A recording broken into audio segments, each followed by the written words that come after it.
Vamos então começar o capítulo 2 no Santuário da Bênção.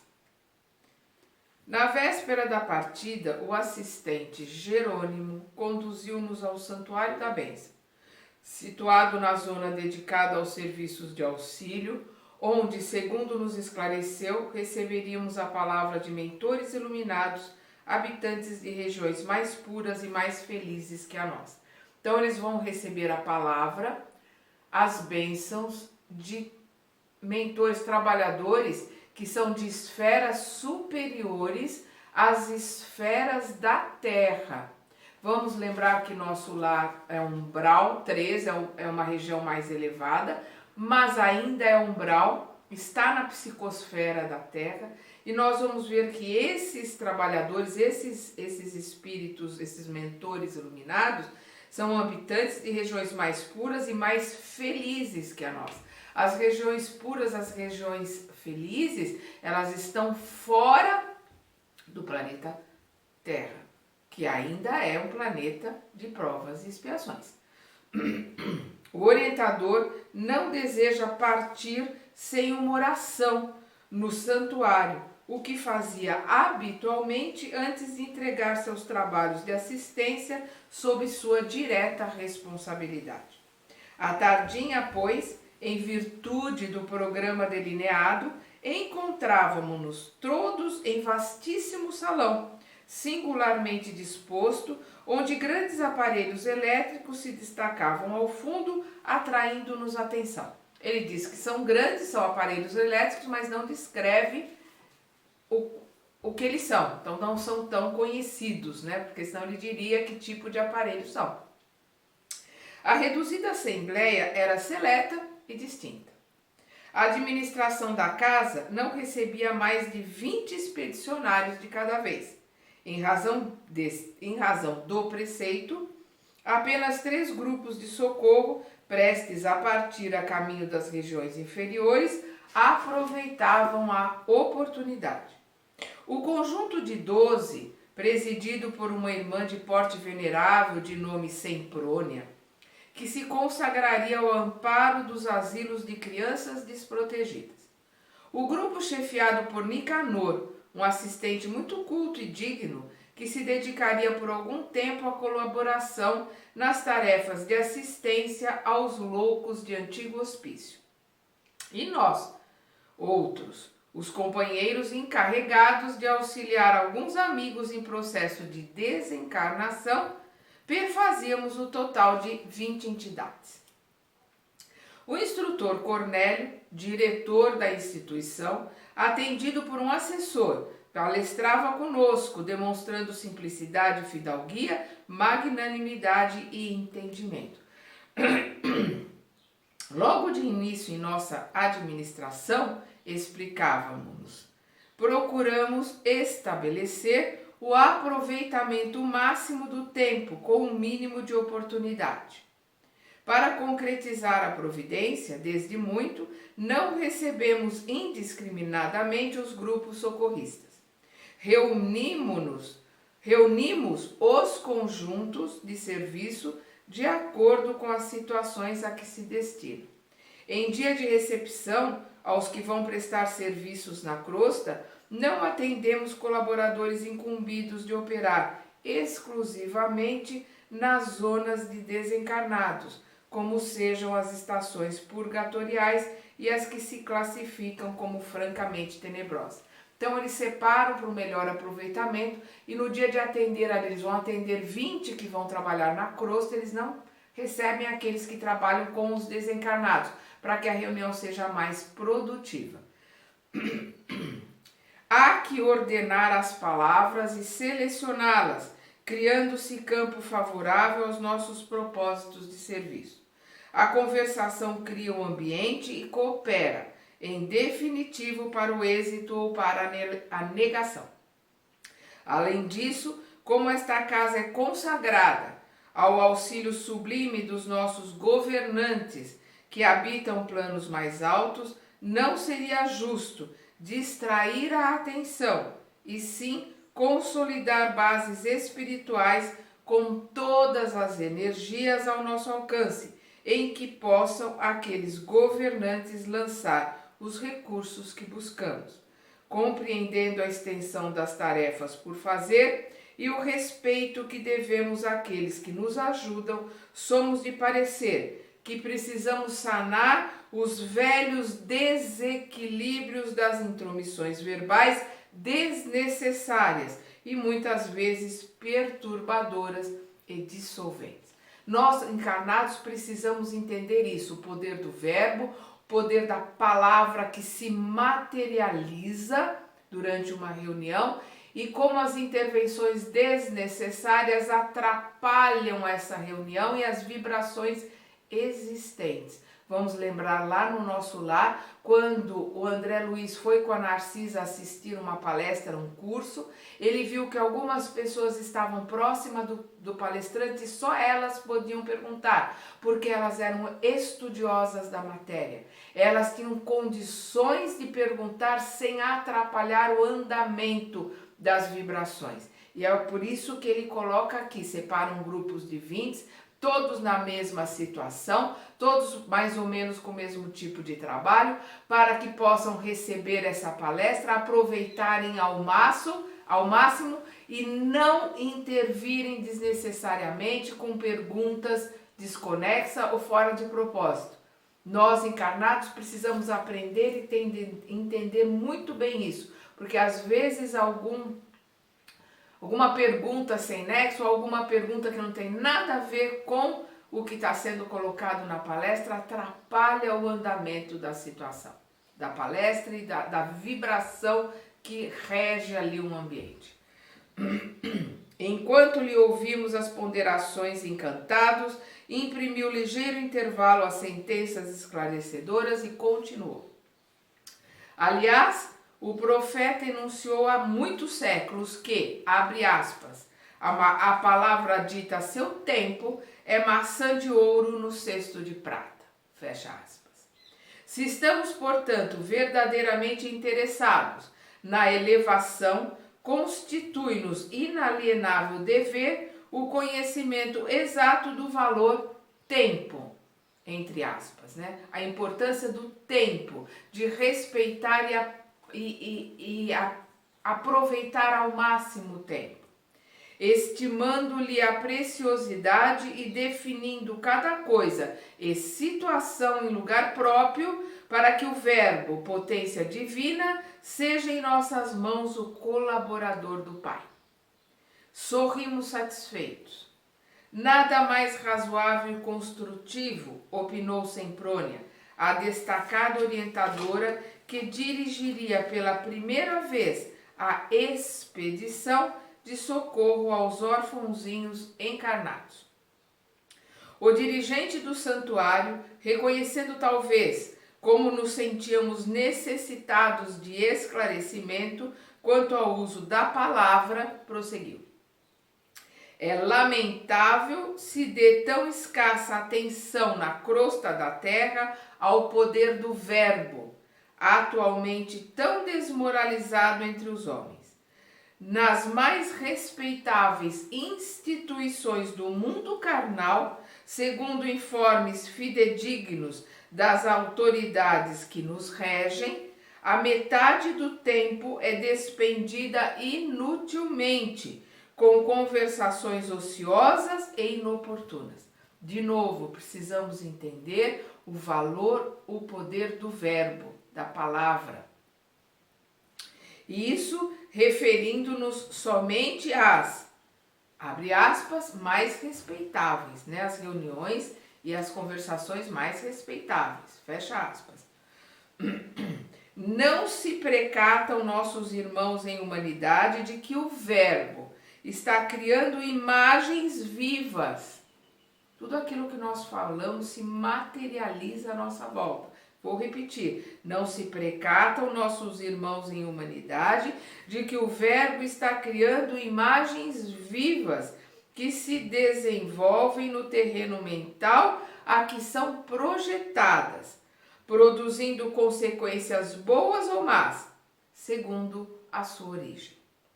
Essas formas naturalmente vivem e proliferam e considerando-se a inferioridade dos desejos e aspirações das criaturas humanas, semelhantes criações temporárias não se destinam senão a serviços destruidores por meio de atritos formidáveis, se bem que invisíveis. Eu vou repetir. Essas formas naturalmente vivem e proliferam. As formas que tomam vida, que são materializadas pelas palavras, é o que ele coloca aqui, criando imagens vivas que se desenvolvem no terreno mental, a que são projetadas, produzindo consequências boas ou más segundo a sua origem. Se o pensamento for positivo, as formas criadas são boas, se são negativas, as formas criadas são más. Essas formas naturalmente vivem e proliferam, e, considerando-se a inferioridade dos desejos e aspirações das criaturas humanas, semelhantes criações temporárias não se destinam senão a serviços destruidores por meio de atritos formidáveis, se bem que invisíveis. Então, nós criamos à nossa volta aquilo que pensamos e convivemos com essas criações. Elas são temporárias? São, porque a hora que nós mudamos os pensamentos, principalmente quando nós estamos no vigiar e orar, quando vigiamos os nossos pensamentos e mudamos, entramos em oração, nós, de uma certa forma, vamos apagar essas imagens. Se a nossa vibração durante a oração for muito forte e o tempo de oração, o tempo que nós mudamos a nossa frequência vibracional também for grande, for bem forte, nós vamos apagar essas materializações que nós criamos, senão nós vamos conviver com elas. Notava-se claramente o interesse que suas definições despertavam nos ouvintes. Em seguida, uma pausa mais longa tornou cuidadoso. Toda a conversação prepara acontecimentos de conformidade com a sua natureza. Dentro das leis vibratórias que nos circundam por todos os lados, é uma força indireta de estranho e vigoroso poder, induzindo sempre os objetos velados de quem lhe assume a direção intencional. Eu vou repetir. Dentro das leis vibratórias que nos circundam por todos os lados, é uma força indireta de estranho e vigoroso poder. A palavra, o pensamento, a materialização que nós criamos com os dois, induzindo sempre aos objetivos velados de quem lhe assume a direção intencional. Induzindo sempre aos motivos velados, são os dirigentes, aqueles que são realmente os criadores, são os nossos motivos velados, são as nossas vontades, os nossos desejos pessoais, né, que estão às vezes velados de nós mesmos, são eles que dirigem e que criam essas formas de pensamento. Encarregados de assumir a chefia desta casa, trouxemos instruções de nossos maiores para suprimir todos os comentários tendentes à criação de elementos adversos aos júbilos da bênção divina. É por isso que, graças ao amor providencial de Jesus, temos conseguido a manutenção de um instituto em que os nossos mentores de mais alto se fazem sentir. Então, encarregados de assumir a chefia desta casa, trouxemos instruções de nossos maiores para suprimir todos os comentários tendentes à criação de elementos adversos aos júbilos da bênção divina. Suprimir os comentários adversos aos elementos, adversos aos júbilos da bênção divina. É por isso que, graças ao amor providencial de Jesus, temos conseguido a manutenção de um instituto em que os nossos mentores de mais alto se fazem sentir. Para eles se fazerem sentir, tem que ter ali uma vibração condigna com a vibração deles, uma vibração de amor, uma vibração de trabalho, onde a discórdia, onde o verbo, a palavra ou o pensamento menos digno não entram. Senão, esses trabalhadores do mais alto não tem como entrar, porque a vibração deles é muito sutil e muito superior às vibrações de contendas, de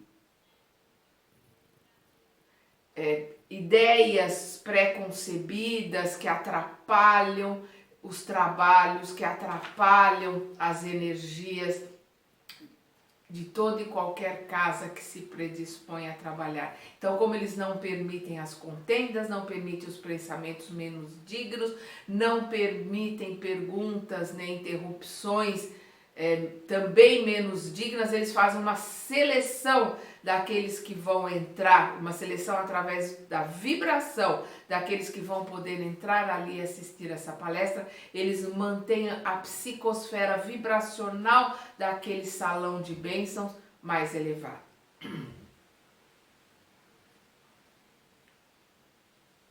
A ausência de qualquer palavra menos digna e a presença contínua de fatores verbais edificantes facilitam a elaboração de forças sutis, nas quais os orientadores divinos encontram acessórios para se adaptarem de algum modo às nossas necessidades na edificação comum. Olha que interessante, quando ele diz, é por isso que graças ao amor providencial de Jesus, temos conseguido a manutenção de um instituto em que os nossos mentores de mais altos se fazem sentir. Então, trabalhadores de esferas mais altas, de planos mais altos fora do planeta. E aí ele coloca uma coisa interessante aqui. A ausência de qualquer palavra menos digna e a presença contínua de fatores verbais edificantes facilitam a elaboração de forças sutis. Então, os pensamentos menos dignos não entram ali, palavras menos edificantes também facilitam a energização, quer dizer, eles têm uma energização ali que facilita a elaboração de forças sutis, nas quais os orientadores divinos encontram acessórios para se adaptarem de algum modo às nossas necessidades da edificação comum. Então, eles têm acessórios para poderem receber a palestra, para poderem receber as energias e o contato com esses trabalhadores de planos sutis, de planos felizes, de planos mais puros.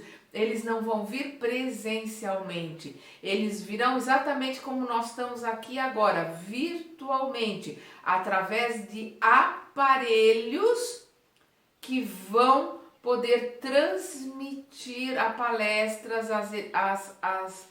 os conselhos que eles darão ali. Mesmo através de aparelhos, a região aonde esses aparelhos vão poder retransmitir a palestra desses seres elevados, a região, o lugar precisa estar com uma vibração completamente limpa, pura, energizada, sem pensamentos negativos, sem palavras deletérias, uma vibração, uma frequência mais elevada. Olha o quanto nós temos que aprender e temos que mudar. Fez um gesto do narrador que se recorda de minudência importante e informou. Encetando o nosso trabalho modesto, fomos defrontados por reações apreciáveis. Procuravas então o santuário sem qualquer preparação íntima. Nossos amigos prosseguiam repetindo o cenário da crosta, em que os devotos procuram os templos como os negociantes buscam mercados. Olha o que ele coloca aqui, antes de todos esses trabalhos, Procurava-se ali a casa da bênção, uma casa de oração, como se procura um mercado. É exatamente como não todos, mas uma grande maioria das pessoas procuram os templos evangélicos, as casas budistas, as casas espíritas, buscando um balcão de mercado. Olha, o que eu preciso fazer para poder tirar isso de mim, para poder afastar aquilo, eu dou isso, você me dá aquilo, como se fosse um balcão de negócios. Não consegue entender a sutileza que é a transformação interior necessária para que a gente tenha condições de receber as energias verdadeiras quando há essas energias verdadeiras dentro do templo. Voltando aqui, quando ele diz: encetando nosso trabalho modestos, fomos defrontados por reações apreciáveis. Procurava-se então o santuário sem qualquer preparação íntima. Nossos amigos prosseguiam repetindo o cenário da crosta, em que os devotos procuram os templos como os negociantes buscam mercados. Deviam administrar dons espirituais como quem dirige um armazém de vantagens fáceis ao personalismo inferior. Desde o primeiro dia, porém, amparados na delegação de competência que nos foi concedida, golpeamos fundo o velho hábito. Então, desde o primeiro dia, com a mudança de vibração, com a necessidade do preparo anterior para poder adentrar no templo da bênção, com a necessidade dos pensamentos, com a necessidade da oração, com a necessidade do controle do verbo, se mudou a sintonia. Desde as primeiras, é o que ele coloca aqui, desde o primeiro dia, porém, amparados na delegação de competência que nos foi concedida, golpeamos fundo o velho hábito. Durante alguns dias gastamos tempo ensinando a reverência devida ao Senhor, a necessidade da limpeza interna do pensamento e a abolição do feio costume de tentar o suborno da divindade com falaciosas promessas. Olha que colocação. A gente tem que se preparar para entrar no templo. A gente tem que limpar a nossa mente, porque o nosso templo interior, né? Para entrar no nosso templo interior, nós temos que limpar a nossa mente. Nós precisamos analisar as nossas palavras e os nossos pensamentos para sermos dignos de entrar neste templo, que é a casa de Deus que existe dentro de nós, para realizarmos as nossas orações. Então nós temos, lembra quando Jesus coloca que o seu pensamento, a sua boca tem que ser limpa para que possa dirigir uma palavra ao Pai. Nós temos que prestar atenção no que pensamos, no que falamos, no que sentimos, para podermos fazer uma oração verdadeira. E é o que ele coloca aqui, para entrar nesse templo, que é o templo da bênção, tem que haver uma preparação, tem que haver uma limpeza interior e principalmente precisa acabar com essa colocação de se dirigir a Deus como se fosse um comerciante, né? Como se fosse um balcão de delivery, onde Deus é o nosso office boy que vai fazer aquilo que nós queremos contra um pagamento. Fazer uma promessa, eu vou fazer tal coisa se Deus me fizer uma tal... Isso é de uma vergonha, isso é de uma pequenez, isso é colocar Deus nas ideias rasteiras que nós temos com o seu Joaquim da venda da esquina. Gente, nós precisamos crescer, nós precisamos melhorar a nossa vibração, o nosso entendimento de que Deus é uma energia e nós estamos mergulhados nessa energia e nós somos uma fração mínima, mas uma fração dessa energia que precisamos nos desenvolver dentro dessa energia. Não existe uma dualidade, Deus lá fora e nós aqui dentro, Deus aqui dentro e nós lá fora. Não, nós estamos mergulhados na energia de Deus da mesma forma que os peixes estão mergulhados no mar. Nós vamos ver isso na evolução em 2 mundos. Então nós temos que desenvolver essa fração mínima de Deus que existe em nós para voltarmos a encontrar essa fração maior da energia da qual nós fazemos parte E não é tratando essa energia superior como se fosse um mercador que eu vou fazer troca. É isso que ele coloca aqui. E quando sentimos consciosamente que as lições estão findas, iniciamos a aplicação de medidas retificadoras. Quer dizer, depois que ele vê que todo mundo aprendeu a lição, entendeu como deve se comportar, aí eles colocam a aplicação de medidas retificadoras. Registros vibratórios foram instalados, assinalando a natureza das palavras em movimento. Desde aí, foi muito fácil identificar os infratores e barrar-lhes a entrada na câmara de iluminação onde realizamos nossas preces. Então, a partir desse conhecimento, desses entendimentos, eles reconhecem quem são os infratores e não permitem que eles entrem na câmara de iluminação onde serão feitas as preces. Observando talvez que algum de nós faziam certas considerações mentais, observou sorridente. Cremos desnecessária qualquer alusão ao imperativo dos pensamentos limpos. Quer dizer, não precisa nem dizer a necessidade dos pensamentos limpos. Quem busca uma casa especializada em abençoar não pode hospedar ideias de ódio ou maldição. Então a gente vê quantos de nós poderíamos entrar nessa casa da prece. Será que somos dignos de entrar numa casa de iluminação como esta para realizarmos as nossas preces? Vamos fazer a nossa análise. Compreendemos prontamente a finalidade do ensino indireto e delicado e calamo-nos, prevenidos quanto à necessidade de resguardar a mente contra as velhas sugestões do mal. Desejando facilitar-nos as expansões de alegria e cordialidade, Cornélio olhou fixamente um grande relógio que apresentava simbolicamente no mostrador a caprichosa forma de um olho humano de grandes proporções, em que 2 raios luminosos indicavam as horas e os minutos, e falou em tom fraternal. Teremos hoje, conforme notificação recebida há vários dias, a visita de um mensageiro de alta expressão hierárquica. Contudo, antes desse acontecimento excepcional, dispomos ainda de algum tempo.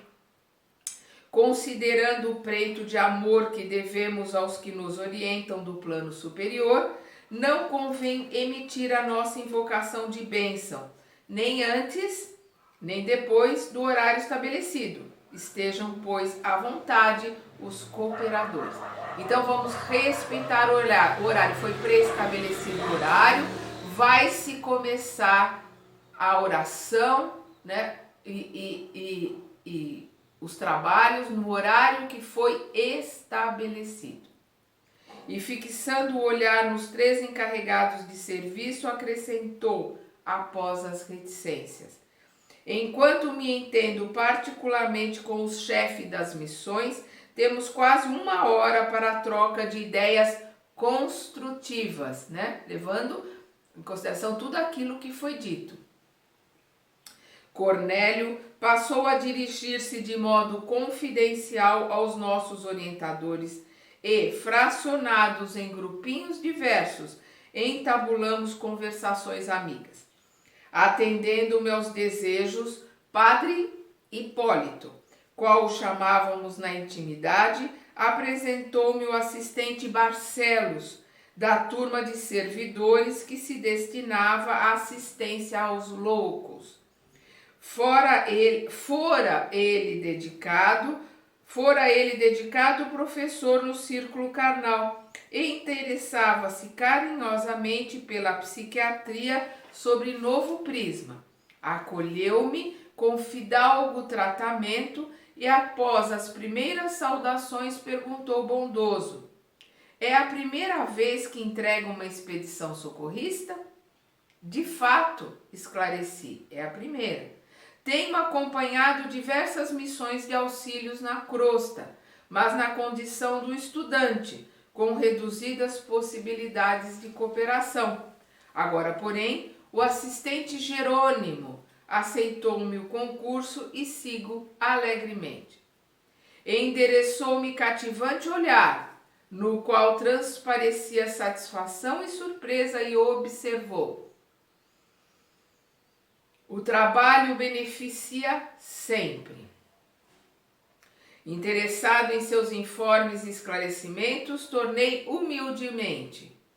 Seguindo expedições de socorro como aprendiz, tive ensejo de visitar por mais de uma vez 2 antigos e grandes sanatórios de alienados do nosso país e vi de perto a extensão dos serviços reservados aos servos de boa vontade, nessas casas de purificação e dor. As atividades de enfermagem aí são, a meu ver, das mais meritórias.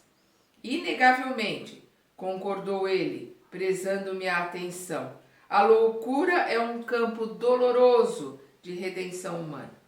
Tenho motivos particulares para consagrar-me a esse setor da medicina espiritual e asseguro-lhe que dificilmente encontraríamos noutra parte tantos dramas angustiosos e problemas tão complexos. E tem colhido muitos frutos novos decorrentes do seu esforço? Perguntei curioso. Sim, venho arquivando confortadoras ilações, ou seja, conclusões, nesse sentido, concluindo que, com exceção de raríssimos casos, todas as anomalias de ordem mental se derivam dos desequilíbrios da alma. Estamos longe de contar com um número suficiente de servidores treinados para socorrer eficazmente os encarnados na cadeia das obsessões terríveis e amargurosas. É tão grande a quantidade de doentes nesse particular que não sobra outro recurso além da resignação. Continuamos desse modo a atender superficialmente, esperando acima de tudo da providência divina. Nos casos de perseguição sistemática das entidades vingativas e cruéis do plano inacessível às percepções do homem vulgar, temos invariavelmente uma tragédia iniciada no presente com a imprevidência dos interessados ou que vem do pretérito próximo ou remoto por meio de pesados compromissos. Se os psiquiatras modernos penetrassem o segredo de semelhantes fatos, iniciariam a aplicação de nova terapêutica à base dos sentimentos cristãos, antes de qualquer recurso à hormonoterapia e à eletricidade. Recordei os serviços de assistência a obsidiados que acompanhara atentamente e aduzi.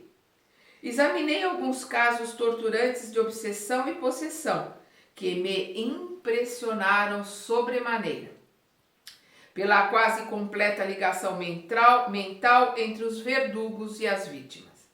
Barcelos esboçou significativo gesto e acentuou: é a terrível história viva dos crimes cometidos em movimentação permanente. Os cúmplices e personagens desses dramas silenciosos e muitas vezes ignorados por outros homens, antecedendo os comparsas no caminho da morte, tornam amedrontados ao convívio dos seus, em face das sinistras consequências com que se defrontam além-túmulo. Agarram-se instintivamente à organização magnética dos companheiros encarnados ainda na crosta, viciando-lhes os centros de força, relaxando-lhes os nervos e abreviando o processo de extinção do tônus vital, porque têm sede das mesmas companhias junto às quais se lançaram em pleno abismo.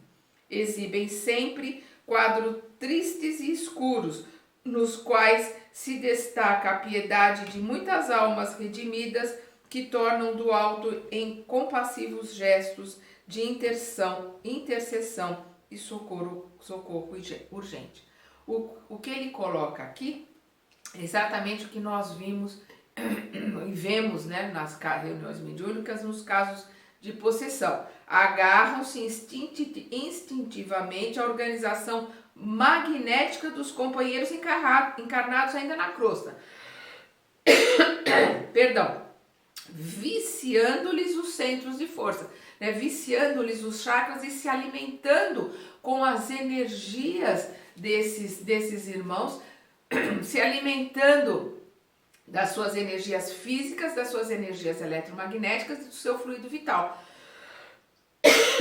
Perdão, relaxando-lhes os nervos e abreviando o processo de extinção do tônus vital, porque eles têm sede da mesma companhia, né? Eles se cercam, o seu condomínio vibracional são os mesmos, tanto dos obsessores como dos obsediados, e eles formam ali, né, uma energia da qual eles se retroalimentam. Um alimenta o outro, alimentam o condomínio,